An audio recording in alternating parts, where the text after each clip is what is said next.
3 a.m. to be more productive. But in a world where everything that we're surrounded by is be more, do more, motivation, inspiration, I think it's all really good and healthy. I think social media has really put many things out in front of us. There's a little tip, there's a little secret that I want you to keep in mind as you look at doing more, as you look at being more. You know, everything's 10x and shoot for this massive goal, make these huge commitments. And really what I've found is if you take a look at people right now today that have gotten a big result, you've heard the cliche, less is more. Less is more. And it's very, very true. So what I want to share with you is, although it is 3:30 a.m. here, that works for me. For some people, when think about, well, I want to start my day early, or I want to change my diet, or I want to put more effort in with my work. The first place that people go to is doing something bigger. And I'll tell you what, bigger isn't always better. Take a look at anyone and that is, where you want to be, doing something that you want to do, has accomplished something you want to accomplish, and sit down with them and ask them where they started. All we see is the highlight reels. And I don't mean the highlight reels of, people that are saying their life is absolutely amazing when back behind it, it's really not, and they have struggles. I mean, here's what we know. We know everyone has their struggles, but the highlight reel of where someone wins, someone does something big, the most important question isn't, how did you do it? Because they're going to tell you about these big action steps, probably, most people, some big victory that they had, some big turning point. The question I want you to ask people is, where did you start? What was the first step that you took? Where did you start? What was the first step that you took? And so what I do when I'm working with people, and I'd like to think that I'm in the productivity business, I want to support people. And the productivity business to me, and being elite to me, is being just a little bit better than you were yesterday. And it's, improving on something in your life or your business, something that you want to have change. I look at two things. I work a lot with leaders, primarily with leaders, but every one of us is a leader, because before someone can be a leader, the first thing they have to do is learn how to lead themselves. And in learning how to lead yourself, you've got to take the action steps in discipline and commitment and consistency, because to go out and lead other people and not live that way, you're going to have a really interesting experience doing that. But what I want to help you with is in maybe the next thing that you want to improve on, the next thing that you want to do better. And remember this, it's not about doing more. You know what I want to leave you with in today's video is, it's actually about doing less. When someone tells you to do more, actually do less. Because here's what's happening is, if you are struggling right now, or you're not productive right now, or if you're leading someone that's struggling right now, or they're not being productive, they're not getting the result they want in any part of life or business, they lack self-confidence right now. They're probably doubting themselves a little bit. And there's something that I learned a long time ago to do, is take them back to, including myself, as I hit a wall or if I struggle with something, take them back to something that's at such a low level, a remedial level, but more than what they have done. In other words, if it's a certain amount of calls that someone needs to make, or a nutrition plan or a workout plan, anything that is designed to improve their life, anything that's designed to improve their business, take them back to something, or take yourself back to something that's just so tiny that seems laughable. And before you laugh at it, look at it and ask yourself, well, when is the last time that I did that or took that one tiny step, for 7 days in a row, for 30 days in a row? And what you're going to find is less is more. And so here's a simple process that I give to people. And, say, for example, someone's in a sales type role and they need to be making phone calls every single day. And the minimum standard of phone calls that person needs to make is 25 phone calls a day. Pretty simple task. I mean, in our analytics that we've done in prospecting in certain audiences, with audiences and voicemails, et cetera, you can get that done in about 2 hours. But say 25 is like the absolute bare minimum. It's a standard to be a part of an organization. Because it's standard to get some results. And this person is not hitting the 25. Maybe they're hitting 5. And what you want to do, or what you want to do if it's you, is take it back down to a space where they can get a victory. Write these things down. See, when we're not performing, we're not getting the result that we want, we lack self-confidence, we need a victory. Number one, okay? Once we get a victory, we're going to get confidence. And then once we get some confidence, we get the most dangerous thing on the planet, and that's momentum. So number one, get yourself a victory or help someone get a victory. Again, when we're not performing or someone we're leading isn't performing, it doesn't feel good. They need a victory. And as a leader of yourself, a leader of other people, our responsibility is to breathe belief into people. And when I say breathe belief into people, I mean facilitate the best opportunity for them to change, facilitate the best opportunity for them to make a choice. And so when someone's not performing, well, do more, or 10x, or say someone wants to start a diet plan and lose weight, or they want to start working out.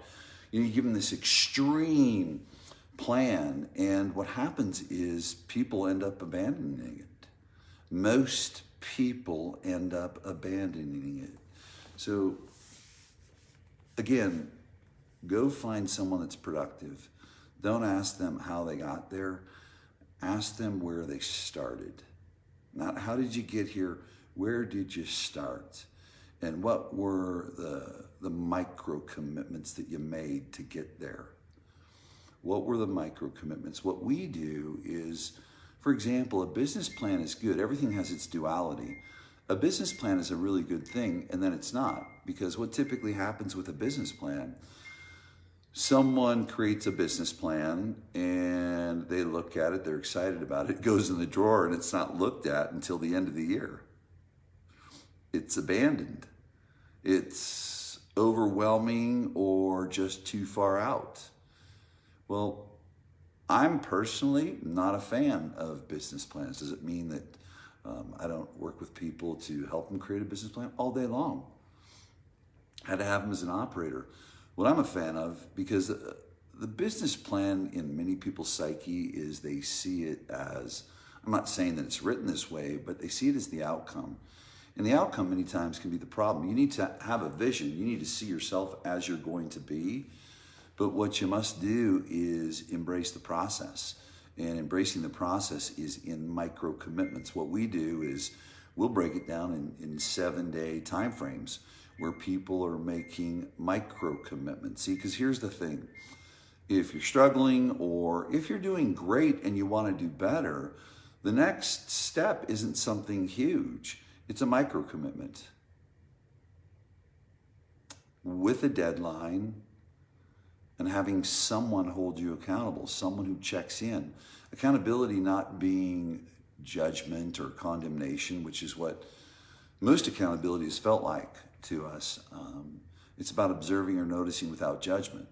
It's about recognizing when that short deadline comes, being able to look at it and actually look backwards instead of looking forward. What could I have done differently? What worked, what didn't work? That's where the classroom is. The classroom is in what we didn't do or did do. I think what happens is this, we kind of let go of that because maybe it didn't feel good, and tomorrow's a new day. Tomorrow is a new day, but tomorrow is subject to the lessons that I learned yesterday about myself. Critical piece is getting to know yourself. But the key to creating huge results is micro commitments, stacking them, keeping those micro commitments, stacking each one of those micro commitments on top of one another. And what happens when you keep them, you get confidence. And when you have confidence, you're going to have momentum. Now, the final piece that I always share with people, if you're in a really good productive place right now, or if you have a breakthrough, you watch people, we'll see it happen on social media. You'll see someone maybe post a picture of a before and after. They had a breakthrough. They did just amazing work on their nutrition, some huge transformation, or someone's business has grown. The first thing that I share with that person to maintain that and grow upon what your accomplishment is or what that transformation is to go find other people to help. It is the number one way. Once you've moved, you've taken that micro commitment, you've declared it for a short period of time, someone's held you accountable, you kept that commitment, and you got a victory, then you got confidence, and now you have momentum. To keep that momentum, what you need to do is find someone else that needs help in that area. That's the number one way to keep momentum. So just something that I've figured out that works. Now, there's a caveat to this, though, and I think Charles Duhigg wrote about it in Power of Habit or the Willpower Instinct. One thing I will share, is this for everyone? No, it's not for everyone. The key piece is getting to know yourself, and what they found in, again, either the Power of Habit or the Power of Instinct, and both of them really cross over in what they share, is that there are some people that actually need to put something dramatic out there. For example, as far as nutrition, like day one, practically starving. That person, they're that mentality. I need to feel it. I need to know. I need to see results like right now, or I'll abandon it. Recognize if you're that type of person. Maybe you are someone that needs to do something extreme. But what I'm sharing with you is for people that have tried to 10x it, and the people who've tried to hit the home run. They've tried this extreme change in their life. All of a sudden, I'm going to start waking up at 3 a.m. For me, this is just routine. Actually, I woke up at 2:40 a.m. because my first call is at 3:50 a.m. It's not extreme. It took some time to move my way up to it. It's just the way it is. But maybe you're someone that needs to do something extreme. Maybe you've been trying to take smaller steps and that hasn't worked for you. But what I've found really as a whole, though, is just little commitments. Get a little victory. Get a W today. And I break down my day today. Already at close to 4 a.m., I've already got some W's in the box. I'm just trying to get some wins. Trying to get some wins. Hopefully what I share this morning here on this live helps someone out. That's a W. I just expect that it will. Maybe someone needs to hear and see that getting up at 2:40 a.m. and spending an hour before you get into working with high performance human beings and facilitating change for high performance human beings, maybe that's the needle that they need moved. Maybe it gives someone a borrowed belief. But I'm looking for W's all day long. That's it. Because every single W gives me confidence. Listen, I'm building my confidence every single day. We all have self-defeating thoughts, but it's those micro commitments. If you're struggling or you're not having a breakthrough, make micro commitments, declare them.